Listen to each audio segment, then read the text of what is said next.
In the beginning of summer 1994, I noticed that almost everyone in my extended family was at our home. My four uncles, their wives, my two aunts, their husbands, and all their kids. I didn't think much of it since our house in Sana'a was always full. Lanterns were lit because the electricity has been disconnected, also not an uncommon thing in Yemen. The government often shut down the electricity for days at a time. We even had the energy company's phone number on speed dial. Looking back, it's strange. We would call them and beg them to please turn the electricity back on because we couldn't pump water up the pipes. And sometimes they actually would. If it was possible to turn it back on, why shut it off in the first place? I guess I'll never know. Everyone decided to sleep over that night, which felt a little strange since that wasn't something they usually did. But I was too preoccupied with my science final exam the next day to think much of it. We were all gathered in the U shaped traditional floor seating, the Diwan. A Diwan is a fancier version of the Majlis, a long rectangular room used for special occasions and large gatherings like weddings or baby showers. Growing up in such a large family, the noise was constant, voices so loud they drowned out my own thoughts. My coping mechanism was always dissociations, disappearing into my own bubble. At that time, Robin Hood, Prince of Thieves, starring Kevin Costner, had just made its way to Yemen, and I had Kevin Costner fever. I had just gotten my hands on the movie's theme song, Bryan Adams' Everything I Do, on a cassette tape my father bought for me during one of his work trips to Germany. I plugged it in my Walkman and listened to the song over 300 times, doodling the lyrics in my notebook, pretending I was still studying. Look into my eyes, you will see what you mean to me. Search your heart, search your soul. When you find me there, you'll search no more. I slept on the floor of my mother's bedroom while my four sisters slept in the bed with her. Although my parents had got back together when we returned from Riyadh, they had separate bedrooms and stayed that way until the end of their marriage 20 years later. All the other beds were taken. People were sleeping in the living room, the kitchen, even the hallways. At about 5 in the morning, I was in deep sleep when I heard an airplane growing louder as it got closer. I wasn't alarmed at first, just annoyed that it woke me up. Then, in a split second, the sound pierced through my ears so sharp it made me cover my ears with my hands. I'll never forget it.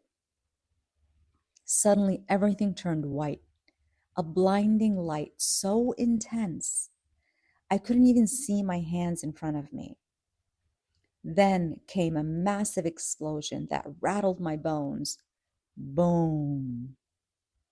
Another one right after it, then another, and they just kept going. Everybody jolted out of their beds and mattresses and started running. My mother snatched me off the floor and we all crammed together in the hallway. I heard screams, prayers, sobbing. I asked my father what was happening. What were these loud explosions and airplanes? He said the war had started. These are military aircrafts dropping missiles on us. What war? Who's fighting us? I asked. It was a civil war, he explained, between the south and north of Yemen.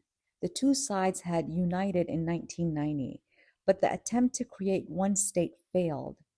North Yemen's corruption and heavy handed rule pushed the Southerners to reconsider, and by 1994, civil war broke out.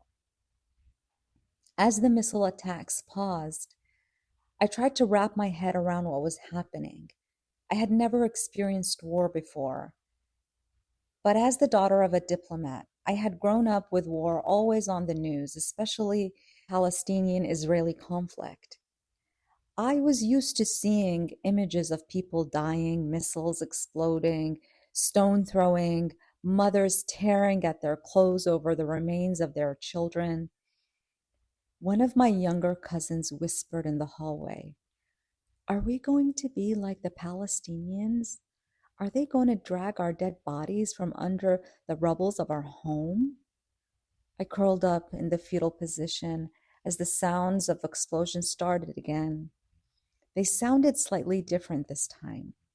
One of my uncles explained that these were anti-missiles meant to counter the attack. Sarcastically, he added, they just figured out how to use them 30 minutes later after the aircraft are long gone. We're definitely going to win this war. My legs were shaking so hard that I could hear my knees locking into each other. The war continued day after day. Each night, whenever we heard explosions, everyone would rush into the hallway. At one point, Maysoon stopped bothering. She was always a heavy sleeper and valued her rest.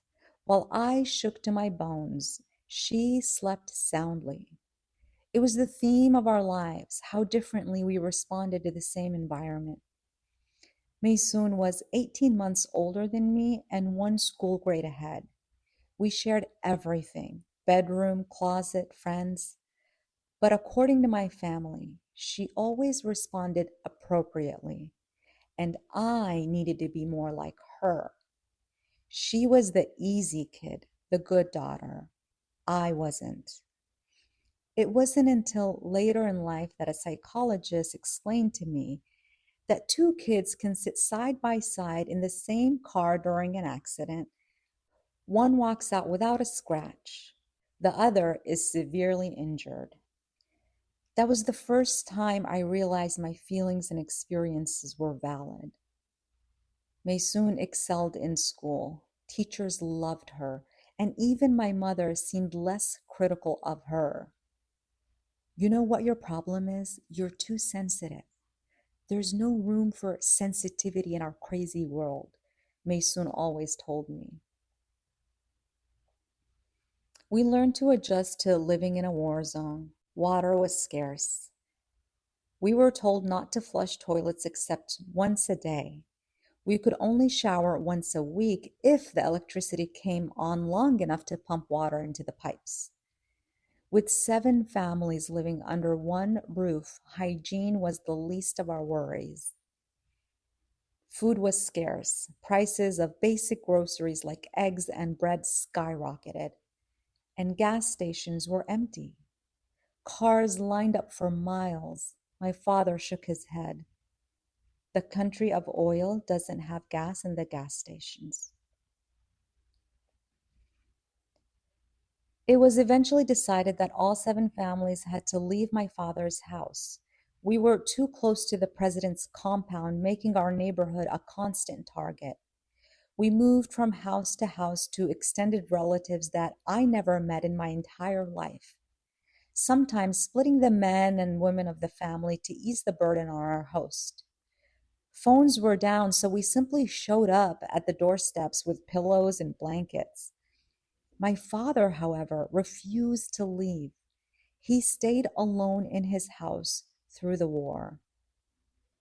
The war went on for 2 long, intense months, from May through July. People we knew were killed, family members injured, homes destroyed. Those who survived, like me, carried the scars of PTSD. For 12 years, I had the same reoccurring nightmare, the sound of that aircraft piercing my ears, the missiles exploding. Even today, if a bright light flashes suddenly, I duck into a fetal position. Years of yoga and meditation helped me heal, and the nightmares eventually stopped until May 31st, 2020, during the Black Lives Matter protest in Los Angeles, the day when looting and violence broke out in what had been a peaceful march. The sounds and the chaos triggered me all over again. I eventually took my science final in August and passed. But Yemen was left far behind other nations, crippled by poverty and illiteracy passed down through generations. The civil war ended in July 1994, but violence in Yemen never truly stopped. The country became a proxy battlefield for larger powers, US versus Iran. Iran supports the Houthis, a rebel militant group from Yemen that overthrew the Yemen's government in 2014, killed the president Ali Abdullah Saleh, and seized control over the capital Sana'a. Their takeover turned daily life for the innocent Yemeni people into a constant struggle and danger. Saudi Arabia backs the other side in Yemen that are against the Houthis. The US and the UK sell weapons, provide intelligence, and strengthen alliances. The US bombs targets in Yemen belonging to the Houthis in response to the Houthis' attacks on ships in the Red Sea that carry oil and fertilizers, threatening global trade. So when the US strikes the Houthis in Yemen, it's essentially challenging Iran's influence in the region. This makes it a proxy war. The US and Iran aren't fighting each other on their own soil, they're using Yemen as the battlefield. When a country is stripped of education, crushed by poverty, and steeped in extreme ideology, it becomes a breeding ground for manipulation. None of the powerful nations want to bring war into their own backyard, so they turn a vulnerable country like Yemen into their battlefield. Meanwhile, it's ordinary Yemeni people already suffering from hunger and lack of health care who pay the price. Yemen is one of the poorest countries in the world, according to UNICEF. Most people don't have clean water, enough food, or access to basic health care. Yet the human spirit is powerful. Even through the bombs, hunger, and sickness, people keep going. They share what little they have, they laugh, they pray, they survive. My younger sister once told me, I don't like the Houthis, they're too extreme. They come to the university where I teach and force their religious curriculum on us. I don't even care who wins the war. I just want the bombing to stop so I can sleep at night. She giggled as she said it, then grew serious. To be honest, I just want to get married. There are no trending hashtags for Yemen, no viral fundraisers, because it's not good optics for the powers that be to shine the limelight on what's happening there. It's one of those forgotten places. But people there live through some of the hardest conditions on earth, and still they love and care for each other. I used to wonder where my strength came from. People tell me I'm inspiring, that I make pain look beautiful. I never really understood it until I looked back to my ancestors, to the land I come from, to my sisters, to the barefoot warriors who endure poverty, hunger, and war against the most powerful forces in the world, and who still laugh, still dream, still love. Yemen has consistently been ranked at the bottom of the saddest countries to live in the world according to Forbes' list. According to the United Nations, Yemen remains one of the worst humanitarian crises in the world, with over 17 million people going hungry and more than 1 million children under the age of 5 suffering from acute malnutrition. UNICEF reports that as many as 1 in 3 children are critically malnourished, while most families lack access to clean water and basic health care. The 2019 United Nations Development Project UNDP report assessing the impact of war in Yemen estimates that Yemen could rank as the poorest country on earth by 2030 if the conflict continues. This was an excerpt from my upcoming memoir, Maha Unshackled. This memoir is complete and has just been sitting on my laptop looking at me like, now what? So if you know a publisher or you happen to know Oprah or you can slip it into Reese Witherspoon's book club, I will owe you free yoga classes for life. Please subscribe for free to receive the next chapter.